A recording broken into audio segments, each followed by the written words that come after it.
자, 교재는 148페이지부터입니다.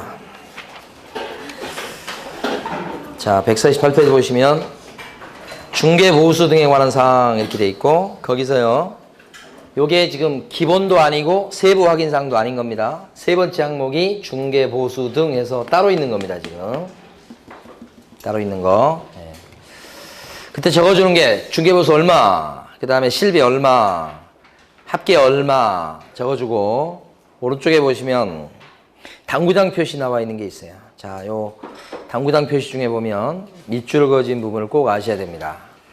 중개보수 얼마 적어줄 때 그 보수에는 부가세가 들어갑니까? 아니면 빼고 적습니까? 누가 그럽니까? 빼라고 누가 그럽니까? 별도로 부가세 별도로 따로 받습니까? 부가세 뺀 금액을 적습니까? 포함된 금액을 적습니까?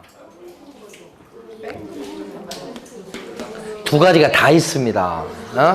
일반 과세 사업자 같은 경우는 사업자 낼 때 이때는 부가세 별도입니다. 그러니까 중개보수가 100만 원이면 100만 원 적고, 그죠? 부가세 별도로 10만 원을 또 받는 겁니다. 10%를 100만 원이면. 근데 간이과세 사업자다 그러면 어떻게 됩니까? 이 중개보수 100만 원 딱 받고 끝이고, 요 안에는 부가세가 어떻게 되는가요? 포함. 네, 그러니까 부가세가 이것처럼 별도로 부과되는 경우도 있고, 이것처럼 이렇게 안에 포함되는 경우도 있다. 두 가지 경우가 다 있다는 뜻입니다. 결론은 일반 과세 사업자나 또는 간이 과세 사업자나 개공이 거기에 따라서 달라진다, 이런 뜻이에요. 그러니까 뭐라고 표현되어 있습니까? 부가세는 별도로 부과될 수도 있다, 포함될 수도 있고, 별도로 부과될 수도 있고, 두 가지가 다 있고, 이런 뜻이래요. 그러니까 중개보수에는 부가세가 포함된다. OX, X. 요것도 있으니까. 자, 중개보수와는 별도로 부가세가 부과된다. 이렇게 해도 X. 부과될 수도 있다. 두 가지 가능성을 다 열어놔야 돼요. 자, 그 다음에 또 하나는 밑에 보시면 중개보수 및 실비는 개업공인중개사와 의뢰인이 협의해서 결정한 금액을 적대해 중개보수는 거래 예정 금액을 기준으로 계산하고, 이렇게 돼 있죠. 중개보수 계산할 때 무엇을 기준으로 계산한다고요? 거래 금액이 아니고 예정 금액이지, 예정 금액. 산출 내역을 적어줄 때도 거래 예정 금액에다가 곱하기 요율입니다 라고 뒤에 또 나오지. 거래 금액이 아니고. 사실은 복비 계산할 때는 예정 금액이 아니고 실제 거래 금액에다가 복비, 요율 곱해가지고 복비를 계산하는 게 진짜예요, 진짜 사실은. 근데 서식은 그렇게 돼 있지 않죠. 거래 예정 금액을 기준으로 계산한다고 돼 있잖아, 기가 막히게도. 그래서 서식대로 해줄 수밖에 없어요. 그래서 이건 출제하지 않는 게 바람직한데, 또 출제요는 또 출제까지 해요. 중개보수는 실제 거래 금액을 기준으로 계산하고, O예요, X예요? X라고 해주셔야 돼. 이를 악물고. 그게 맞는 건데도 서식대로 X 이렇게 하셔야 돼. 어려워요, 그런 게. 자, 그 다음에 이제 오른쪽 가시면 이제 서식 비교하는 건데, 아까 이제 그 149페이지 가보시면 기본 확인사항과 세부 확인사항 그 암기하는 거 있었어요. 그래서 기본 확인사항은 기표와 사람 이름이요. 기본 확인사항, 기표와 권공의 입관비는 얘 줘버려라. 여기까지가 기본. 기본은 뭐요? 요구 못해. 그냥 직접 확인해야 돼. 밑에 있는 세부 확인사항은요, 도움을 요청할 수 있죠. 요구해서 확인한 사항을 적어주는 게 세부 확인사항이죠. 그래서 기본과 세부 요 두 개 구별해 두시고, 거의 매년 나온다고 보시면 돼. 기본이냐 세부냐, 요구할 수 없냐 있냐, 이렇게 중요하죠. 그 다음에 제일 끝에 가면 확인설명서 서식 비교한 게 나오죠. 그거 확인설명서 서식은 가만히 보면 확인설명서 1번, 확인설명서 2번, 확인설명서 3번, 4번 이렇게 네 가지 서식이 있고요. 이것을 우리가 1번밖에 본 게 없어요, 사실은. 비교하는 거 해두셔야 돼. 이 박스를 암기해 두셔야 됩니다. 그래서 요게 주거용이요, 요게 비주거용이요, 이게 토지요, 요게 입관공이다. 이렇게 해서 요 박스를 순서대로 암기하셔야 돼. 그래서 주비, 토, 입. 자, 시험 나올 때는 1번 이렇게만 딱 나오고 그렇지 않고 보통 주거용 건축물에 대한 확인 설명서, 비주거용 건축물에 대한 확인 설명서, 토지에 대한 확인 설명서, 입관공 확인 설명서 이렇게 나오니까 주비, 토, 입 이것도 암기해 두셔야 돼. 자, 주비, 토, 입이 뭔지 모르시죠? 요게 주피터의 입술을 의미합니다. 주피터가 무슨 사랑의 신인가 뭐 그런 거 아니에요? 아니에요? 제가 무식해서 잘 모르겠어요. 하여간 주피터라는 신이 있잖아요. 주피터예요? 큐피트예요 또?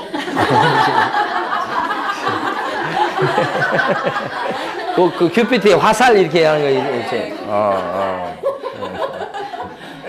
제 마음대로 하겠습니다.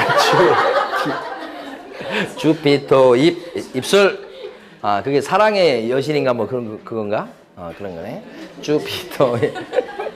자, 환경 조건이다 그랬을 때 환경 조건은 기재한 항목이 여기 많이 있어요. 기가 막히게도. 나머지 없어요. 비주거용 건축물이니까 상가 같은 것도 있을 법해요. 없어요. 이것도 없어. 여기만 있어. 주거용만 있다고요? 대단히 중요합니다. 그 다음에 비선호시설입니다. 이렇게. 비선호시설은 있다가 없고, 있다가 없고, 이렇게. 그래서 비가 오다가 말다가, 이렇게 기억하시라고 그랬어요. 이 두 개가 핵심이에요. 이 두 개. 이것 갖고 시험 문제를 거의 풀어내요.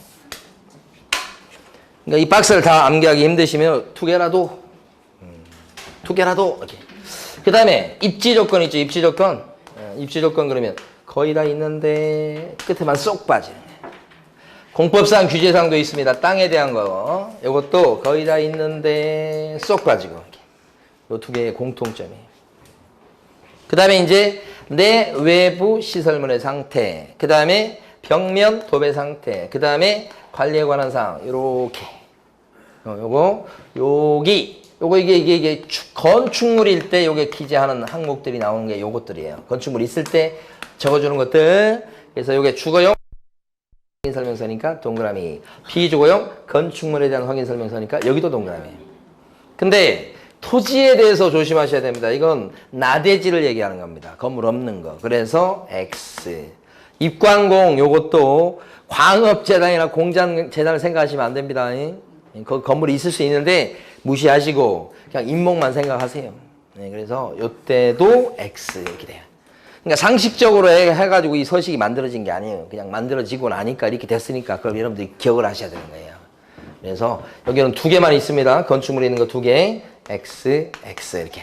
시험 문제 물을 때는 어떻게 물어봤냐면 토지에 대한 확인 설명서에 기재사항이 되는 것은 몇 개냐 이렇게 물어봤어요. 박스로 물어봤고. 그래서 답이 하나, 둘, 세 개였어요. 기출문제가. 그렇게 문제 냈었어요. 아닌 것이 요거하고 요거 있었지. 이렇게. 5개는 딱 박스 안에 넣어놓고.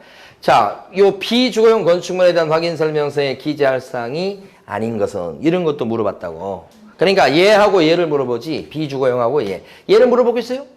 다 적는데. 얘를 물어보겠어요? 다 안 적는데. 그래서 중간 걸 물어보는 중간 거 이렇게 물어보는 것 자체가 각각 한 번씩 물어봤어요. 형식만 바뀌었지 또 물어볼 겁니다. 두 개 중에 하나를. 그러면서 이제 그 위에 보면 공통 기재사항이라는 게 나오죠. 그래서 확인 설명서 4번 서식까지 다 적어주는 게 있어요. 빠짐없이. 그게 뭐냐. 자, 이거 암기하셔야 돼. 5개. 자, 전 세계 사람들의 공통 관심사는 예수님의 취권 발표다. 예수님의 취권 발표다. 공통 관심사는. 전 세계 사람들의 공통 관심사는 예수님의 취권 발표다. 이렇게. 예수님의 취권 발표다. 예수님이 그렇게 포도주를 잘 드셨대요.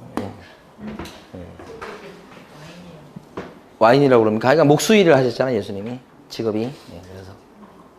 아니, 그저께인가 아침에 일찍 일어났는데 요새는 일찍 눈이 떠져요. 그래서 이제 핸드폰 이제 제일 먼저 스마트폰 켜가지고 이렇게 막 유튜브를 본다든지 뉴스 검색하고 이거 제일 먼저 하는데 이거 핸드폰을 충전 안 시켜놓으니까 딱 눈을 떴는데 안 켜지는 거예요. 그래서 충전시켜놓고 이제 할 수 없이 컴퓨터 들어가서 유튜브를 봤지. 이제 저는 뭘 보는 것 중에 뭐가 있냐면 그 코미디 프로 같은 거 있잖아요. 웃고 떠드는 거 있잖아요. 그거 이제 생각날 때마다 봐요. 되게 재밌어요, 여러분. 공부하시다가 힘드시면 하나씩 한 10분, 20분짜리 이렇게 있잖아요. 하나씩 보면 그냥 또 막 공부하고 싶은 생각이 들 거예요. 근데 그날 아침에 우연히 본 게 심영래라는 그 옛날 사람 있잖아요. 그걸 우연히 봤는데 한 30분을 떠드는데 배꼽 빠지는 줄 알아요. 그래가지고 아침에 일어나서 30분 동안 저 혼자 낄낄대고 웃었다니까요. 30분 동안. 근데 그때 이렇게 얘기한 것 중에 기억에 남는 게 하나 있어서 한 소절 얘기해 보려고 그런 거예요. 그게 뭐냐면 할머니들이 한 3명, 4명이 모여서 마을 무슨 공동 회관인가 거기서 모여서 할머니들이 얘기를 해. 근데 이 할머니들이 예수님이 누군지를 모르는 사람들이야. 응. 그러니까 예수가 누구냐? 막 이렇게 물어보고 그러잖아. 나도 몰라. 막 이렇게 얘기해서 모르는 사람들이요. 근데 이 할머니가 대답하면 나는 모르긴 모르는데 우리 며느라기가 자꾸 이 예수님한테 아버지 하더라고 그래. 그거 보니까 아마 우리 사돈 같아. 잘 모르겠는데 우리 사돈 같아. 자, 유튜브에 나옵니다. 공부할 때 힘들잖아요. 많이도 필요 없어. 한 10분짜리 하나 보면 돼. 최근에 프로들도 되게 재밌는 거 많이 하더라고요. TV 볼 시간이 없어서 저는 못 보는데, TV에 하여간 코미디 빅리그라든지 이런 게 있잖아요. 그거 한 편씩 이렇게 가끔씩 보면 재밌어. 자, 얘가 뭐예요? 예정금액이요, 이제. 자, 수가 뭐예요? 중개보수. 중개보수니 실배금액과 산출내요. 취는? 취득 관련 조세. 자, 권은요? 권리관계. 공통상해요. 여기에는 실제 권리관계도 공통상해요. 항목은 다른데, 그래서 암기 내용을 줄이려고 그냥 권자로만 암기한 거예요. 실제 권리관계. 그쵸? 등급에 나오는 거, 이건 안 나오는 거. 이것은 기본 확인사항, 이건 세부 확인사항. 이거요. 그 다음에 표가 뭐죠? 대상 물건의 표시 해서 6개요. 됐어요. 다음에 또 제가 재밌는 거 보면 또 그런 낙밖에 없어요, 요새는. 자, 넘어갑니다. 뒤에 가셔서 여러분들 뭐를 좀 보시냐면 쭉쭉쭉 넘어가십니다. 교재는 157페이지 가십니다.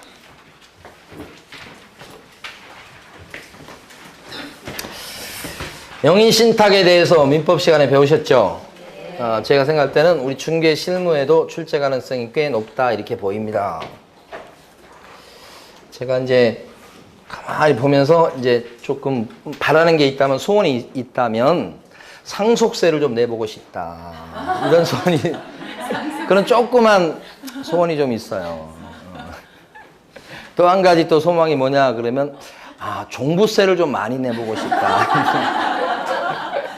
그런 소원이 문득문득 들 때가 있어요. 종부세 좀 내봤으면. 자, 또 세 번째 소원이 있다면 명의신탁을 좀 해봤으면. 명의신탁에서 재산이 막 너무 많아서 주체 못할 때는 명의신탁을 좀 할 필요성이 있잖아요. 세금 같은 거 줄이고 또 이렇게 하기 위해서. 그렇잖아요? 예. 근데 그런 세 가지 소원이 지금 하나 또 이루어지지 않고 있는데.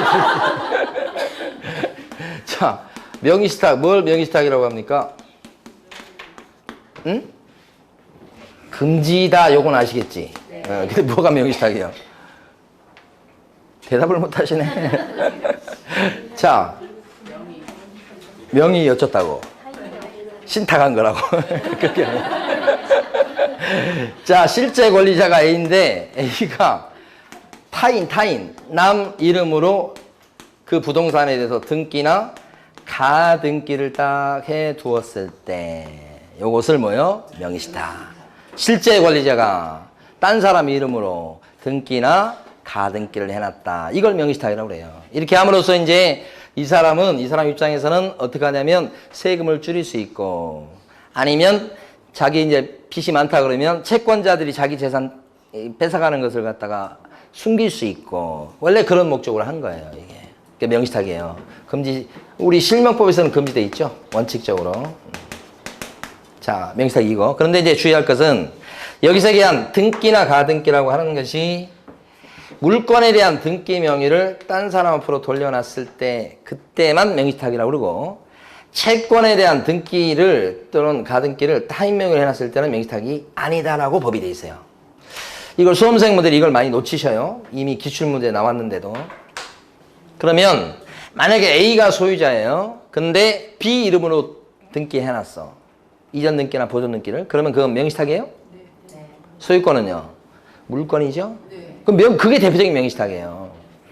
A가 지상권자인데 땅 얘기입니다. 건물 아니고 지상권자인데 지상권 등기만큼은 B 이름으로 등기해놨어. 명의시탁입니까? 아니요. 지상권은 채권이에요? 물건이에요? 물건에 등기된 물건. 그것도 명의시탁이에요. 법상으로는. 그런 일이 잘 안 일어나서 그렇지. A가 전세권자인데 전세권 등기를 B 이름으로 해놨어요. 명의시탁이에요. 네, 전세권도 물건이니까 명의시탁이라고. A가 임차권자인데 임차권 등기할 적에 임차권 등기를 A 이름으로 안 하고 B 이름으로 등기해놨어요. 남의 이름으로. 그럼 명의시탁입니까? 아니요. 명의시탁이 아니다. 채권에 대한 등기니까. 요거. 그래서 거기 보시면 157페이지에 보시면 가로 1번에 1번은 소유권 기타 물건에 지금 밑줄이 그어져 있잖아요. 그죠? 그래서 2번에 보면 임차권 등기나 환매권 등기를 딴 사람 앞으로 해놨을 때는 명의시탁에 들어가지 않는다. 예. 수험생들이 잘 놓치는 부분이에요. 그 다음에 자 요것도 있죠. 처음부터 명의시탁이 아닌 것으로 빼놓는 것도 있지요. 아닌 것. 명의시탁이 아닌 거. 아니라고 빼놓은 게 세 가지가 있습니다. 자, 어떤 게 있느냐.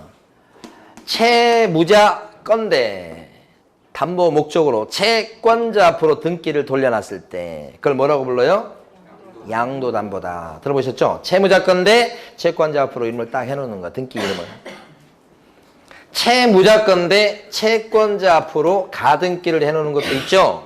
담보 목적으로. 그것도 모양은 뭐예요? 명의시탁의 모양을 띄는 거예요. 채무자 건데 채권자 이름으로 가등기를 딱 쳐두는 거. 예? 그런데 가등기 담보라고 그래. 그러니까 이건 모양은 영락없는 명의시탁 모양이에요. 그렇죠? 명의시탁이 아니다라고 법에서 빼놓은 거예요.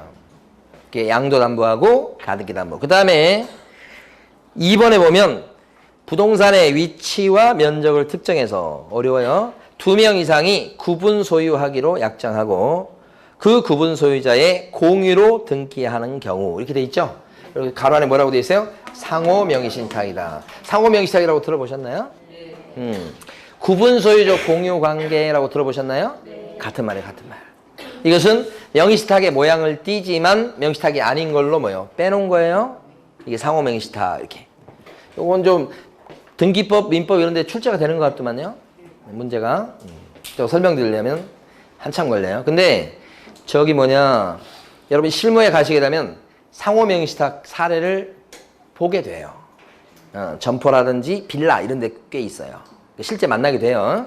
나중에 만나면 아 요게 상호 명의시탁이구나 이렇게 기억하셔야 돼요. 일단은 개념을 배우시고 시험에 나올 때는 상호 명의시탁이라고 안 나와요. 그보다는 뭐라고 나와요? 방금 전에 읽은 거 구분 소유 등기는 공유 등기 이렇게 나와. 위치와 면적을 특정해서 경매 물건도 그런 것들이 나와. 그 다음에 세 번째가 뭐냐면 신탁 등기예요. 그러니까 이게 뭐냐면 이 사람이 신탁회사 앞으로 등기를 해놔. 등기명의로 옮겨놔. 왜 그러냐. 이 사람이 돈을 꿀려고 그랬더니 은행에서 너 못 믿겠다. 신탁회사 앞으로 등기 돌려놔라. 그러면 내가 돈 꿔줄게. 이렇게 나와. 은행이. 금융기관이. 그러니까 할 수 없이 돈 꿀려고 어떻게 해요? 등기를 신탁회사 앞으로 돌려놓죠. 이게 무슨 등기? 신탁 등기. 그죠? 이름을 맡겨놓은 거지, 이렇게. 돈 꿀라고, 주로. 이건 명의시탁에 들어가지를 않는다. 이렇게 세 가지. 그러니까 명의시탁이냐 아니냐를 먼저 구별하시고. 자, 명의시탁 쪽에 들어가면 원칙적으로 금지예요. 금지. 원칙이 원칙. 명의시탁인데 허용되는 경우 있나요? 명의 신탁인데 허용되는 경우가 있냐고. 예외적으로 있죠. 그래서 이건 특별한 예외다 그래서 특례라고 그러잖아요. 여러분 이제 생각하실 때 명의 신탁 그렇게 되면 99%가 금지라고 생각하시면 돼.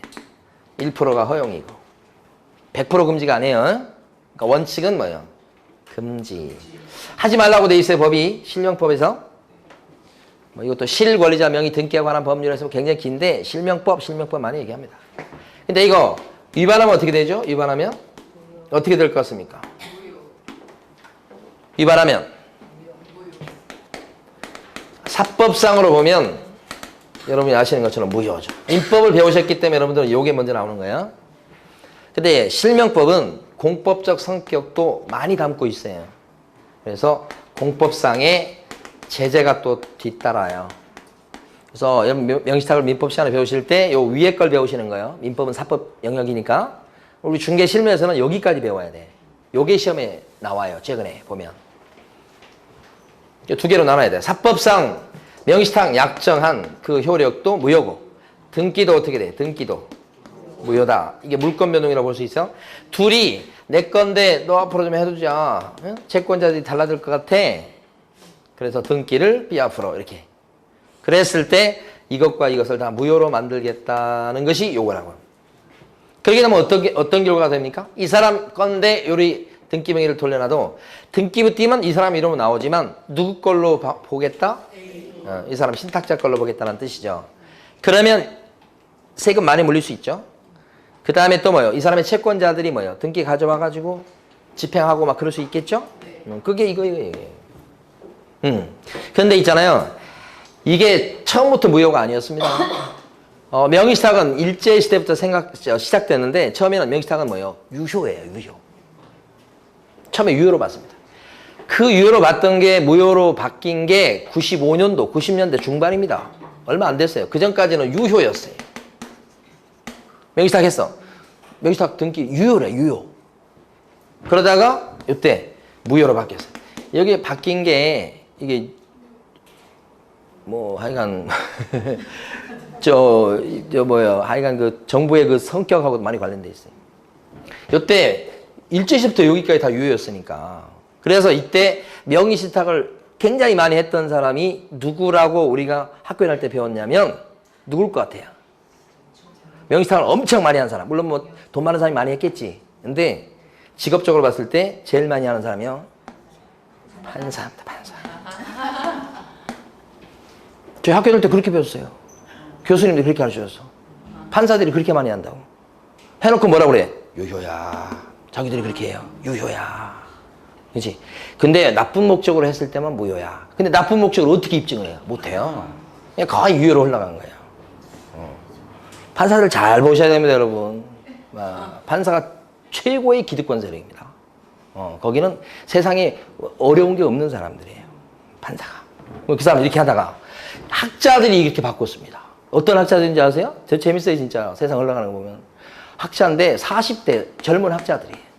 독일 가서 유학 가서 갔다 온 학자들이. 갔다 왔는데 재산이 있어요, 없어요? 독일 유학 갈 정도면 그래도 재산이 좀 있다고 볼 수 있잖아요. 갔다 왔는데 집 한 칸이 없어요. 다 전세 사는 학자들이에요. 그분들이 저희들을 가르쳤어. 그래서 명의신탁에 대해서 막 얘기하면서 나쁜 거라고. 이거 근절을 시켜야 된다고. 자기 선배, 은사님 교수들 욕한 거예요. 자기 선배 교수님들은 전부 다 판사하고 비슷한 급이에요. 대학 교수잖아. 강남에 집도 많아. 막 전국에 땅이 깔려 있어. 뭐 그래가지고 막, 2번 결혼해가지고 아기가 60대인데 10살도 안 돼. 대학 교수님이야. 그래서 학교 올 때 막 좋아 죽으려고 그래. 애가 조그만 거 보고. 근데 그분들은 이 명의신탁에 대하면 명의신탁은 당연히 유효지. 이쪽으로 가요. 괴로울 게 없거든. 그러니까 젊은 학자들은 어떻게 해? 무효라고 막 해가지고 무효로 뒤집어 놓은 거예요. 이게. 또 어떻게 해요? 시간이 지나가니까 또 재산을 많이 또 축적했겠지. 그죠? 생각 크게 바뀌진 않았겠지만 그래도 조금 꺾을 거야. 자기들이 만들어 놓고도. 근데 시대의 큰 흐름을 거슬 수가 없는 거야. 가긴 가. 그런데도 언제나 이쪽을 꿈꾸지. 그리고 이거 무효가 이게 그냥 나온 거 아니에요. 정말 이건 피와 땀과 역사가 있는 글귀요. 무효란 말이 말이에요. 저 무효란 이걸 칠판에 쓸 때까지 이게 얼마나 힘들었는지 몰라요. 잘 안 돼요, 이게. 자, 무효입니다. 무효. 근데 언제나 무효가 아니야. 유효가 되는 수가 있어? 유효? 왜냐면 또 특별한 경우도 있거든. 그래서 유효인데 이때는 명의상 약정을 유효로 하는 거 아니야. 등기만 유효로 만들어. 그럴 수밖에 없는 경우가 두 가지 경우가 있어요. 여러분들이 이제 명시탁관에서 민법 시간에 배우는 건 요거 내용 위주로 배우는 거야. 두 가지 경우. 한 가지 경우가 뭐냐면 계약 명시탁이에요. 또 한 가지 경우가 제3자한테 넘어가는 거예요. 등기가. 제3자한테 등기 넘어가는 경우하고 계약 명시탁 경우. 이게 중요하죠. 이걸 이해하시려면 명시탁의 유형을 아셔야 돼요. 유형. 크게 두 가지예요. 하나가 등기 명시탁이 있고 또 하나가 계약 명시탁이 있어. 명시탁이라는 건 등기 명의를 빌려주는 거예요. 한마디로. 근데 이때도 보면 두 사람이 나와서 양자 간에 명시탁 관계에 있는 경우가 있고 세 사람이 나오는 경우가 있고 이렇게 두 가지로 나눌 수 있어요. 그래서 양자 간의 명시탁은 자 실제 소유자가 A입니다. 실제 임자예요. 근데 등기를 어떻게 하느냐. B 앞으로 돌려놔. 둘이 그렇게 사바사바 한 거예요. 이렇게. 그래서 등기를 B 앞으로 내 건데 네 이름으로 해두자. 내가 재산이 너무 많다. 예, 이렇게. 그래서 이 사람이 신탁자. 이 사람이 뭐예요? 수탁자. 이게 양자 간의 명시탁이에요. 세 사람이 나오는 것은 A라는 사람하고 C가 매매를 해서 원래 C 앞으로 등기를 가져와야 돼. 근데 C는 자기 앞으로 등기를 가져오면 이거 뭐 재산이 더 불어나서 세금도 많이 낼 것 같고 막 그러니까 어떻게 재산이 없는 사람을 구하죠. 가까운 사람 중에 착하고 선한 사람 중에 그죠? 구해가지고 B 앞으로 등기를 딱 해놔. 계약은 자기가 해가지고 관련된 서류는 자기가 다 갖고 있어. 그러니까 등기 명의만 B 앞으로 돌리는 거야. 둘이 또 뭐예요? 사바사바 했지. 이렇게. 그래서 이 사람이 뭐예요? 신탁자. 이 사람이 뭐예요? 수탁자. 이게 명시탁 관계에 있는 거예요. 등기가 C 앞으로 한 번도 넘어온 적이 없어요, 지금. 등기를 딱 처음부터 이렇게 해둔 거지. 이것도 등기 명시탁이에요. 그래서 이건 중간 생략 등기하고 비슷한 모양을 띈다고 해서 중간 생략형이라고 하기도 해. 네. 두 가지, 이렇게. 자, 그러면 여기서 이제 원칙대로 판단해봐요. 원칙을 판단하면 명시탁 약정? 무효. 원칙. 이것도 무효. 등기부 때문에 이 사람 이름이 나오겠지만 소유자는 A로 취급한다 이 말이야. 빼돌려놔도 소용없다. 이것도 어떻게 돼요? 무효 이렇게 되지. 등기부 때문에 이 사람 이름으로 등기가 나오지. 그렇지만 무효기 때문에 소유자는 매도인 걸로 본다요. 매도인 걸로. 이렇게. 그 관계인 거예요. 저기 원칙만 지금 설명드리는 거예요. 그 원칙에 따르면 이게 이 사람 거니까 이 매매계약은 어떻게 되냐. 이 매매계약 자체가 무효는 아니야. 이건 유효야. 이 사람 매도인은 팔기로 했고 이 사람은 사기로 한 거 아니야. 둘이 약속한 거 아니에요. 유효지 뭐.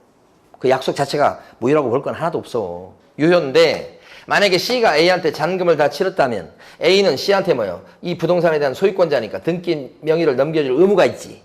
넘겨줄 수는 있나요? 의무가 있는데 등기 명의를 요 A가 C한테 이 부동산에 대한 등기 명의를 넘겨줄 수 있냐고. 지금 현재 등기 명의를 이렇게 돼 있는데 넘겨줄 수 있지. 왜요? 이게 무효니까 말소에서 가져올 수 있잖아요. 그럼 말소에서 가져와가지고 자기 의무를 이행하면 되겠네. 그럼 문제 없잖아요 지금. 응? 그렇게 되면 되잖아. 우리 판례는 어떻게 보냐면 그거 하는 것을 꺼려해서 말소해오지 않는다면 자신의 이전 등기 청구권을 보전하기 위해서 잔금 다 치렀을 때 얘기입니다. 이 말소 등기 청구하는 것을 갖다 대의 행사해서 가져올 수 있다고 합니다. 그래서 자기 앞으로 등기까지 칠 수 있다고 봐요. 그러면 소유권을 신탁자는 자기 재산을 찾아올 수 있네. 직접 가져올 수는 없다고 보는 거예요 지금. 돌아봐야 되는 거예요. 그러면 명의신탁 했는데 이 사람은 재산 찾을 수 있으니까 문제가 없잖아 사실. 없을 것 같은데 그렇지 않아요. 이 사람이 재산을 찾아올 수 있으나 신탁자로서 공법상 제재가 기다리고 있어요. 저 무서운 거예요. 이 사람 잡히면 5년 이하의 징역이나 2억 원 이하의 벌금이에요. 그리고 이 부동산 가액의 30%까지 과징금을 부과해요. 10억 재산이면 3억까지. 그러다 보니까 재산은 찾아올 수 있으나 그 과정에서 명시탁 사실이 들통이 날 가능성이 대단히 높기 때문에 찾아오고 싶어도 찾아오지 못하는, 아버지를 아버지로 부르지 못하는 홍길동의 비애가 여기서 발생할 수 있어요. 그러니까 사법상으로는 가져올 수 있다. 그러나 공법상 제재가 뒤에 기다리고 있다는 거예요.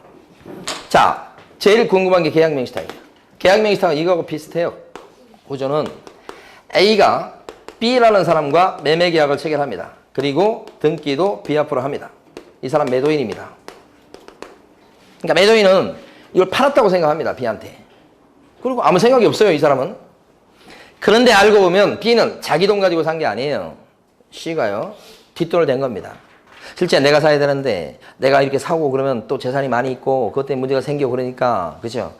B를 앞장 세운 겁니다. 둘이 또 사바사바 한 게 있죠. 이렇게. 그래서 이 사람이 수탁자, 이 사람이 신탁자 이렇게 된 거죠. 뒤에서 조정합니다. 보통 이럴 경우에 A가 조정하는 것을 모르는 경우가 일반적이에요. 지금 팔았다고 생각해. 그럼 등기는 지금 누가 앞으로 돼 있습니까? B 앞으로 돼 있지. 이렇게. 자, 이랬을 때 원칙에 따라 판단해 봅니다. 원칙에 따라 판단하면 명의상 약정은 어떻게 되죠? 무효야 이거. 명의상 약정 무효. 그러면 원칙은 등기도 뭐예요? 무효가 돼야 돼. 근데 이걸 갖다가 무효로 만들어 놓으면 이 무효는 누구나 주장할 수 있죠. 무효의 성격이 원래 그렇잖아. 근데 그 무효를 이 사람이 주장하면 좀 모르겠는데 이 사람이 주장할 수 있다고 한다면 이상한 일이 벌어집니다. 이 사람이 이렇게 해서 등기 가져와 놓고는 어느 날 갑자기 가가지고 사실은 우리 이런 관계다. 모르셨겠지만 우리 이런 관계니까 무효여서 등기가 무효여서 등기 가져가시고 돈 내놓으세요. 이럴 수 있단 말이에요. 이 사람이 그걸 주장해 버릴 수 있어. 이걸 무효로 만들어 놓으면 그래 버리면 이 사람은 집을 팔고 지금 돈 받아서 딴 데 가서 또 그 돈 가지고 집 사가지고 잘 살고 있는데 등기 가져가라고 하면 등기 가져가고 다시 돈을 빼줘야 되니까 이거 집 팔고 이쪽으로 와서 다시 돈 빼줘야 된다는 이상한 결과가 됩니다. 아무것도 모르고 있는데 이 사람을 해칠 수 있단 말입니다. 이걸 무효로 원칙대로 해서 무효로 만들면요. 그래서 할 수 없이 이 사람을 보호하는 차원에서 나쁜 사람들이지만 이 사람을 보호하는 차원에서 할 수 없이 요 등기만큼은 어떻게 해요? 유효. 약정은 무효인데 뭐요? 등기가 유효. 그리고 요 매매계약은요. 채권계약이 자기가 사고 팔기로 한 거니까 이것도 유효지. 그러면 등기 명의도 B 앞으로 돼 있고 소유권자도 누구예요? B예요. A 아니고 C도 아니고. 그러니까 C가 B 보고 그거 내 집이야. 집 내놔. 소유권에 기한 반환 청구가 되겠어요? 안 되겠어요? 안 되지. 그렇지만 부당이득 반환 청구를 할 수 있죠? 부당이득 반환 청구할 적에도 그 부동산 자체를 갖다가 돌려달라고 할 수는 없다. 대신 매수 자금은 이 사람 돈으로 부당이득 취한 거 받으니까 매수 자금, 돈에 대해서는 부당이득 반환 청구가 가능할 수는 있다는 거지. 그런데 어쨌든 소유권은 누구예요? B한테 있다는 거지. 이게 계약명의시탁이야. 계약명의시탁 같은 경우는 예외적으로 등기가 뭐로 돼요? 유효. 등기가 유효로 돼요. 대신 전제는 매도인은 명의시탁 사정을 뒤에 신탁자가 숨어있는 사실을 몰랐어야 되죠? 몰랐어야 되죠. 그때는 등기가 유효로 된다. 예외적으로. 이 사람을 보호하려고 그런 겁니다. 이 사람이 예뻐서 그런 게 아니고. 근데 만약에 알았으면 어떻게 되죠? 이거 알았어. 악이. 알았다고 하면 보여줄 필요가 없잖아. 그럼 원칙대로 갑니다. 이제 명의상 약정 무효. 등기 무효. 이렇게 되니까 그때는 상대적으로 소유권이 A한테 있는 꼴이 돼. 그러니까 이 사람이 자기 앞으로 등기돼 있지만 무효고요. 가져가시고요. 돈 내놓으세요. 그러면 돈 내줘야 돼. A는. 그래도 싸. 악이니까. 그게 계약명의시탁이야. 자, 근데 이제 거의 마지막입니다. 여기서 만약에 B가 이걸 D한테 팔아먹었어. 그럼 D는 이 집에 대한 소유권을 취득할까요? 원래는 취득 못하는 거예요. 이 사람이 임자 아니잖아. 취득 못하지. 저 사람이 임자니까. 그게 어떻게 보면 정의에 더 가까운 거야. 근데 그렇게 해놓으면 문제가 생기는 거야. D 취득 못하면 D만 취득 못하는 게 아니고 등기가 계속 넘어갈 텐데 사고 팔고 해서 한 10명쯤 갔다고 해봐. 그래도 계속 이 사람이 소유권자라고 인정을 해버리면 이 사람들은 전부 다 헛짓한 거야. 헛짓. 그리고 이걸 다 원상회복하려면 계속 재판해야 돼 이거예요. 내 돈 내놔. 그러면 그 합산 내 돈 내놔. 다 소송해야 되잖아 이게. 그래서 거래 안전 때문에 여기를 끊어놓은 거예요. 여기서 둘이만 있을 때는 이 사람이 임자라고 인정을 하지만 여기까지 오면 이 사람은 명의시탁 사실을 알든 모르든 상관하지 않고 D는 어떻게 돼요? 바로 소유권 취득한다 이렇게 되는 거지. 소유권 취득에 소유권 날아간다 이렇게 되는 거지. 두 사람만 있을 때는 여기가 소유권자, 여기까지 가면 여기가 임자. 여기도 마찬가지. 이렇게 해서 D한테 가게 되면 여기서 끊겨 있어요. 세 사람만 있다 그러면 이 사람이 재산을 찾아올 수 있어. 이렇게 어쨌든 이렇게 될지언정 여기까지 가면 소유권자가 누가 돼요? D가 돼. 여기서 C가 요 쫓아가서 이거 내 거야 내놔. 절대 그럴 수 없어요. 끊겨 있어요. 여기서. 이때는 이 사람 명의탁 사실을 알든 모르든 상관없어요. 여기는 어때요? D한테 소유권이 넘어가면 선이라면 소유권자가 B잖아. 그래서 D가 이렇게 등기 가져왔다 그러면 아니 소유권자로부터 소유권 취득했으니까 이 사람은요 소유권자 되는 거지. 선악을 가리지 않고 이건 너무 당연한 거예요. 선일 때는 뭐 얘기할 필요도 없는 거예요. 이게 악이면 어떻게 돼? 알았다면 보호해 줄 필요가 없어. 그래서 여기 소유권자가 아니고 이게 무효여서 악이라면 소유권자를 A로 봐. 그래도 등기가 넘어가면 이 무효를 갖고 얘한테 대들 수가 없게 또 끊어놨어. 특히 선악을 불문하고. 그러니까 여기서는 요 제3자가 소유권을 취득하게 되지. 여기도 이렇든 저렇든 선이든 악이든 관계없이. 계약명시탁이 시험에서 제일 많이 나오는 부분입니다. 여기가 좀 복잡한 거예요. 여기가 복잡한 게 아니고 이거 1번, 2번 복잡 안 해요. 이게 복잡하지. 선이 악이 뭐 여기에 따라서. 그러니까 여기 요거 봐요. 제3자한테 등기 넘어갔을 때 등기가 유효가 된다고요. 지금 D. 이때는 제3자 D는 그 사실을 알든 모르든 가리지 않는다. 예? 여기가 여러분들이 이제 민법 시간에 주로 배우는 내용들이에요. 이게. 그럼 이걸 해봐요. 이거 무시무시한 거. 공법상 제재. 나라에서 간섭한다고. 공법상 제재. 다 했어요? 공법상 제재를 가만히 보면 세 가지가 있어. 그 전에 있죠. 157페이지에서 네모 2번을 보시고 157페이지 네모 2번 원칙이 뭐냐? 명시탁 약정 무효. 2번 약정에 따른 등기도 무효. 요거예요. 요게 지금 원칙이. 근데 가로 2번에 보면 예외가 두 개가 돼 있죠. 1번, 2번이에요. 1번, 2번. 1번은 뭐예요? 다만 많이 익혀두셔야 돼. 부동산에 관한 물건을 취득하기 위한 계약에서 자 명의 수탁자가 일방 당사자가 되고 이거죠. 명의 수탁자 이 사람 수탁자죠. 일방 당사자가 되고 타방 당사자가 명시탁 약정이 있다는 사실을 몰랐을 때는 그러하지 않다. 그러하지 않다가 무슨 말이에요? 유효하다. 명시탁 약정에 따른 등기를 무효로 볼 것이 아니다. 등기가 유효하다는 뜻입니다. 약정을 유효하다는 뜻이 절대 아니고 조심하셔야 돼요. 등기가 뭐예요? 유효하다. 그러하지 않다에다가 써주세요. 등기가 뭐예요? 유효하다. 2번 이러한 무효는 제3자한테 대항하지 못한다. 제3자는 선악을 가리지 않죠. 네, 그렇게. 자, 그 다음에 어디 가시냐면 교재는 160페이지 가보십니다.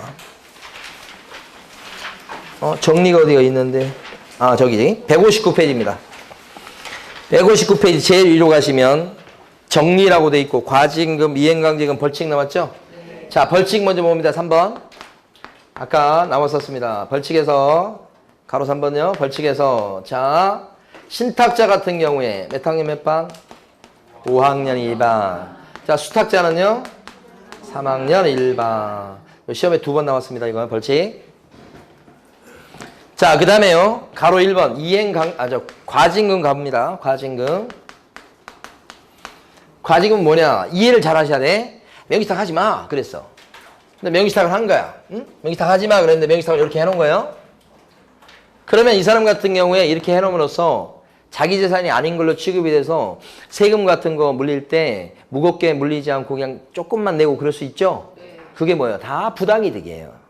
그래서 법에서 하지 말라고 그랬는데 했어. 그걸 통해서 어떤 이득을 취했어. 그걸 갖다가 강제로 뺏는 게 뭐예요? 과징금이에요. 그러니까 과징금은 공법상 표현인데 사법상 표현으로 바꾸면 부당이득이에요. 과징금은 뭐하고 똑같다고요? 부당이득하고 같은 말이에요. 그러니까 명시탁 하지 말라고 그러는데 과거 한 10년 동안 명시탁 했다 그러면 10년 동안 세금 줄여서 조금 내고 막 그런 게 있을 거 아니에요. 부당이득 취했지. 정확히 액수를 계산하기 쉽지 않아. 그래서 우리 법은 과징금을 부과하는데 부동산 평가액의 30% 범위 안에서 과징금 부과한다고 돼 있어. 이 30%가 중요해요.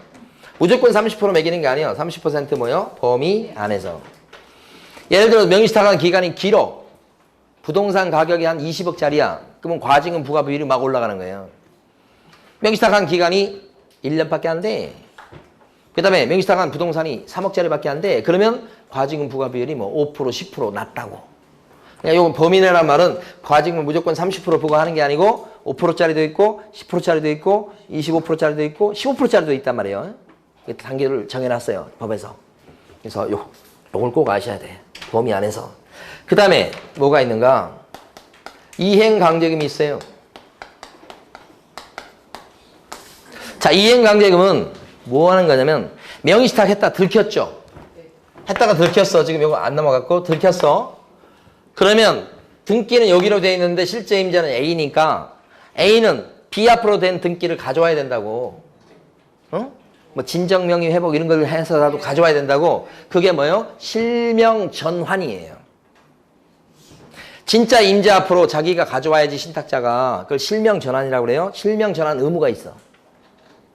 실명 전환 해야 될 걸 안 하고 버팅기죠.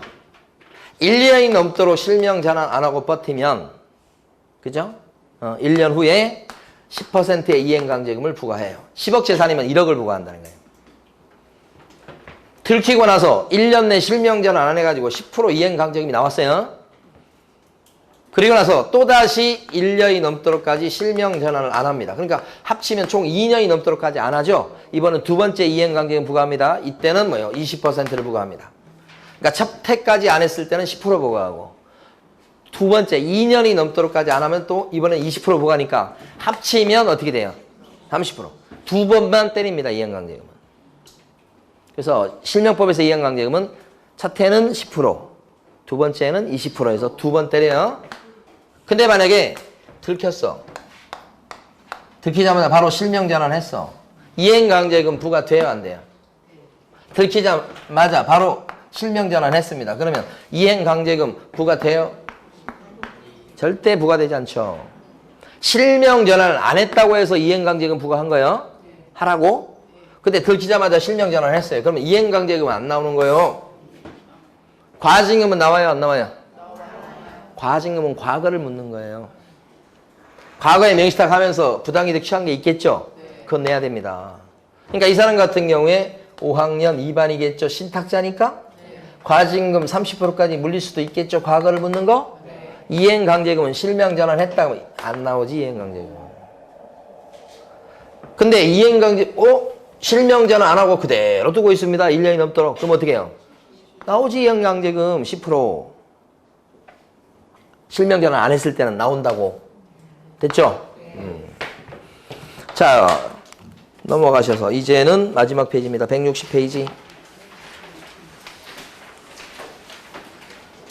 명의신탁이다 그랬을 때, 자, 보세요. 99%가 금지예요. 허용되는 경우가 있어요, 없어요? 있어. 그래서 특례예요. 어떤 경우에 명의신탁인데 허용될까? 그죠? 어떤 경우에 허용된다고? 세 가지. 괴양명의신탁이라니요. 명의신탁인데 허용되는 명의신탁이라고. 이 허용된다는 것은 명의신탁 약정이 유효되는 거라고. 여기 금지는 명의신탁 약정은 100% 무효예요. 명의신탁 약정은 100% 무효. 근데 여기는 명의신탁 약정조차도 유효로 인정해 주는 경우가 있다. 1% 조금 허용되는 예외가 있다. 특례. 어떤 경우에요? 세 가지인데. 어떤 거요? 종중 땅인데 종손 이름으로 등기해놨다든지. 명의신탁이 원래 여기서 출발했어요. 또요. 배우자 간의 명의신탁. 이 배우자는 같이 산다고 배우자가 아니에요. 이 배우자는 법률상 배우자를 얘기하는 거예요. 혼인신고가 된 걸 얘기합니다. 제가 아는 어떤 친구는 30대 중반 정도 되는데 결혼한 지 지금 거의 뭐 한 7, 8년, 거의 10년 다 돼가요. 아직까지 혼인신고를 안 했대요. 그래서 요즘 트렌드인가 그런 생각을 했어요. 배우자가 아니, 얘는 없는데. 지금 아직까지 얘는 없는데, 여기서 얘기한 배우자에 안 들어갑니다. 그래서 상속이 이루어지지 않아. 자, 그래서 어쨌든, 여기서 얘기한 배우자는 뭐예요? 법률상 배우자입니다. 혼인신고 된 거 얘기하는 법률상 배우자가 혼인신고가 돼 있는 걸 얘기하는 거예요. 그러니까 남편 건데 아내 명의로 해놨다 이런 거예요. 근데 부부예요, 배우자예요, 법률상 배우자. 뭐 허용되는 특례에 들어갈 여지가 있다는 거예요. 자, 세 번째 이거 뭐예요? 좀 시끄러운데. 종교 단체 이름으로 등기해놨을 때요. 원래 누구 거냐면 그 종교 단체의 밑에 있는 그 교회라든지 사찰이라든지 천주교회 거기 재산이에요. 그런데 등기는 교회법상 교단 이름으로 등기를 하게 돼 있다. 누구 부동산인데 밑에 무슨 교회 재산인데 에? 교단 이름으로 등기를 하게 돼 있다. 부동산을. 그게 뭐예요? 여기 들어가는 거예요. 종교단체 이름으로 등기해놨다. 실제는 산하 조직의 부동산인데 이렇게 하는 거예요. 이게 처음 보는 거예요? 처음 듣는 거예요? 이게 최근에 들어갔죠, 얘가. 지금 중요한 거 들어가지도 않았어요, 지금? 아직 시작도 안 했다고? 이 세 가지 경우는 허용되는 특례에 들어갈 수 있다. 이렇게 보는 거 세 가지는. 근데 원래 명의탁은 여기서 출발했다고 그러세요? 종중 땅을 종손 이름으로 등기한 데서 시작. 그죠? 그 다음에 배우자가 요거 명의탁. 배우자가 명의탁을 만약에 금지로 시켜놓으면 어떻게 되겠어요?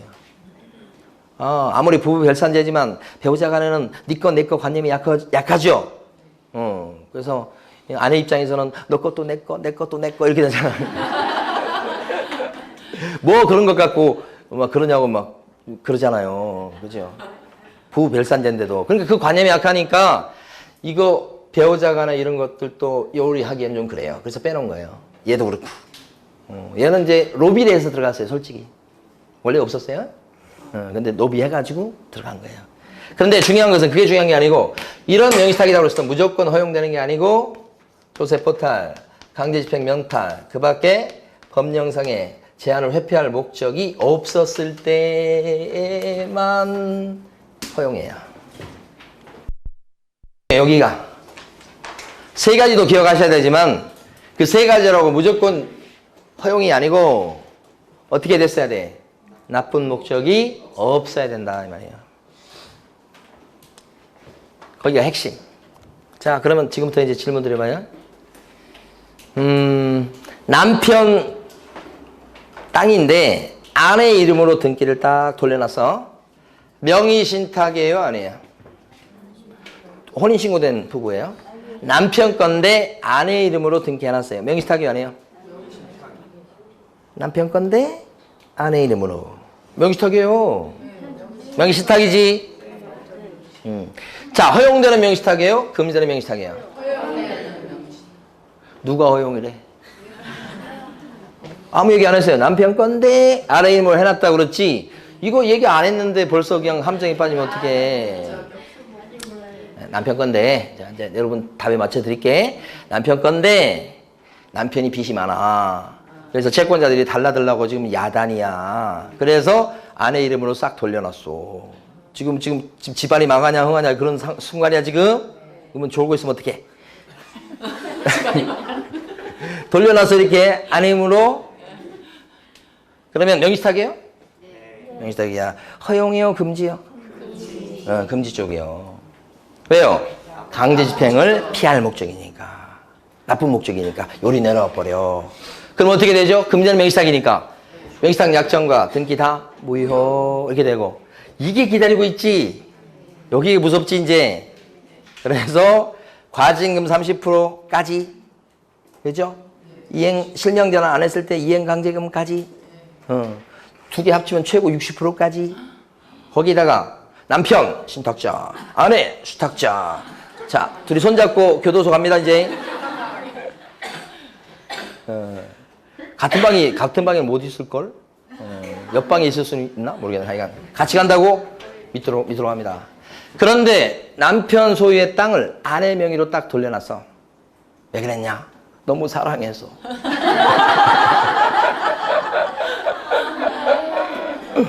단 뜻은 없어. 너무 사랑해서 명의신탁이야, 아니야? 명의신탁. 명의신탁이야. 금지요, 허용이야? 허용. 교도소 갈 일이 없어. 응? 그랬다가 나중에 남편이 사랑한 마음이 좀 식었네? 그럼 어떻게 할 수 있어? 돌려줘. 해지야. 돼요, 안 돼요? 안 돼요. 왜 안 돼? 너무 감정적으로 대답을 하는데? 명의상 약정이 유효라며. 약정인 명의상 약정을 해지, 돌려줘, 가져올 수 있는 거야. 사랑할 때까지만 준 거야. 아니요? 법하고 딱 일치하는 거예요, 그게.